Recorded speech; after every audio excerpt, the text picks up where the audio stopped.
So the question that I get asked often, and actually we did a short video on it later last week, is what tools should I pack in my tool bag? Or what tools are needed? Or how do I create my own small tool bag for my bike for emergencies? And that's what we're really gonna walk through. And I'm gonna cover in detail all the things that I pack and why I pack them. So let's dive in.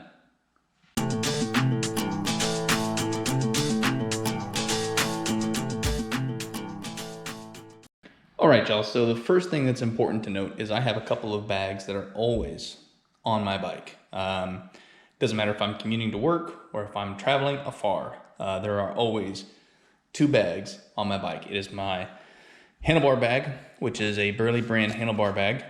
And then I also have this bag, swing arm bag that's down here that is from En's Quoyo, and it is the Paco. So let me give you guys a closer look at that bag.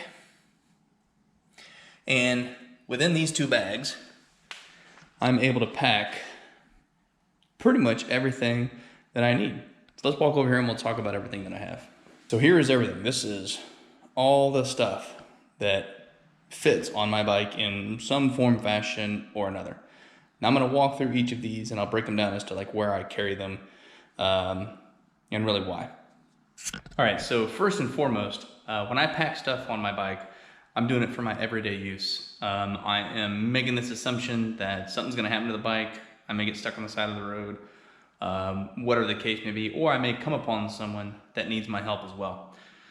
So typically, my tool bag has everything that I need for my bike, and I'll walk through what those different things are, as well as some luxury items that help me, if I come across somebody that's in trouble.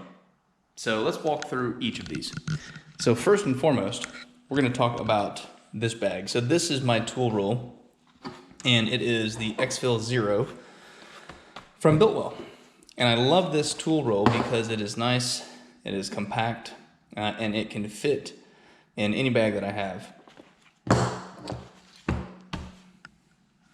Within this tool bag, I carry everything that I need for my bike and possibly something that could help somebody else along the way.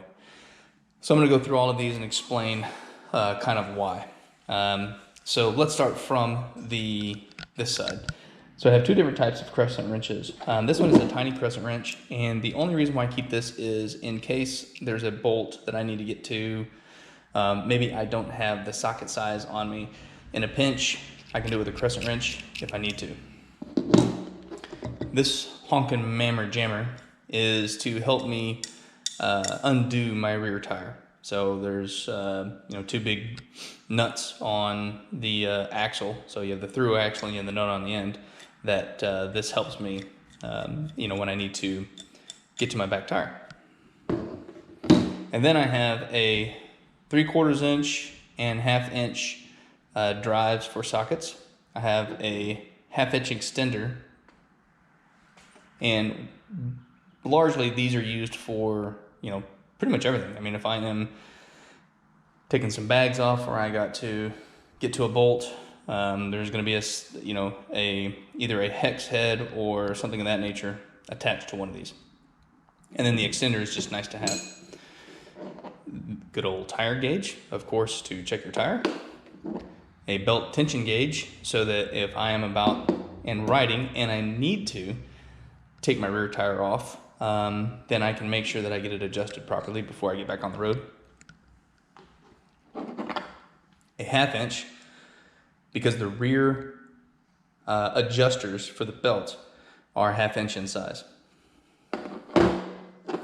13 millimeter, because I have a couple of bolts on the bobber that are 13 millimeter.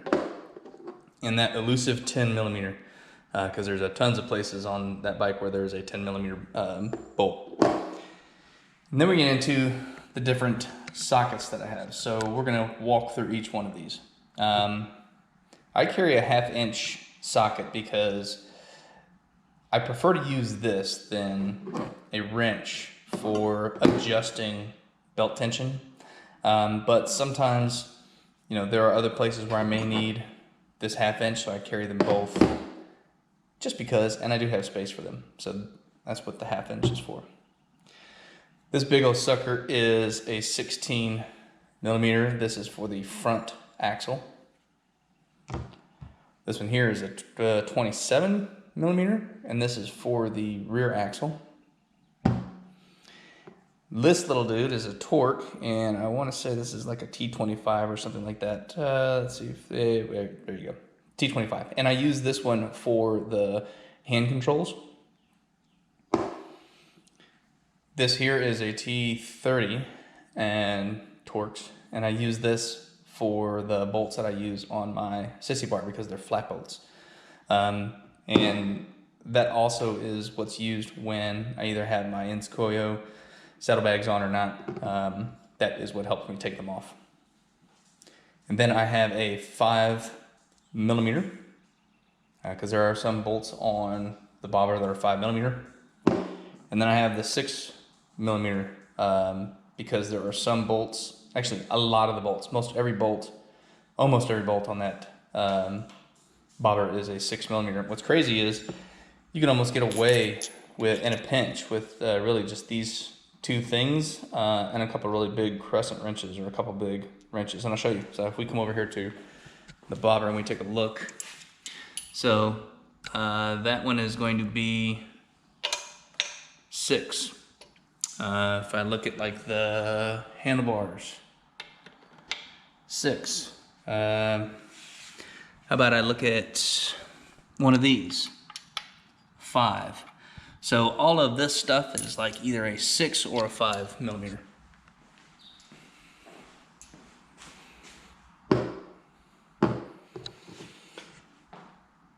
Always carry electrical tape because you never know when you're going to need it. And electrical tape is it's good for a lot of different things. Wire ties, a bag of wire ties. Seems like invariably you can fix most weird things in a pinch with wire ties. So all of this gets packed into my X-Fill. And the reason why I like this X-Fill so much, this X-Fill Zero from Biltwell, is it's got special pockets for my sockets. I'm a poet and didn't know it. It's got sleeves for my wrenches. It has the zipper pocket that I can cram my electrical tape, wire ties, tensioner gauge, and my tire gauge. Can all fit in here.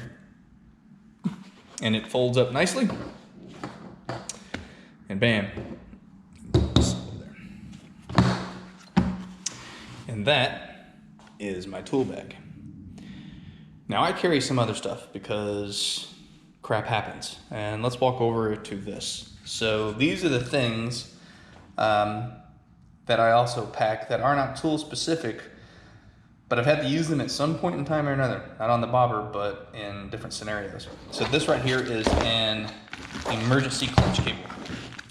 And I always keep one on me. This one fits an Indian, or the Indian Scout. And this is a good, oh crap, clutch cable just broke or something happened with the clutch cable. It helps you in a pinch, gets you to where you need to go. It's not a permanent fix, but it gets you on the road again. Okay, so these things are inexpensive. This clutch cable is like, I don't know, maybe 30 bucks. I can't recall, but they're inexpensive. And then I have a tire repair kit. So I've had to patch tires before. Tire repair kit does the job. Okay, so those are some emergency items. And then over here, I've got some other items that I carry that are more like creature comfort things that I like to have on me because. So I have a multi-tool, a good old flashlight, eargasm earplugs, because anytime I go on the road that's longer than just me kicking it around town, I throw earplugs in. And then, para 550 cord. You can't go wrong with having para 550 cord. So all of this, like I said, will pack and will fit on the bobber. Alright y'all, so hopefully that was helpful. That's everything that I pack on my bike and kind of what it's for. I have a myriad of things on there. You need to do something for you that fits you and fits your bike. This fits my bobber, and I like to have enough stuff on my bike that I can always get myself out of a jam, as well as help somebody that I may stumble upon that needs help. So, take a minute, think about what you'd want to pack. Do me a favor, drop in the comments below if you think we missed something, or if you've got a really good idea on something that someone should pack. So share with the class. At any rate, y'all be safe, y'all be nice to one another, and we'll see you next time. Peace.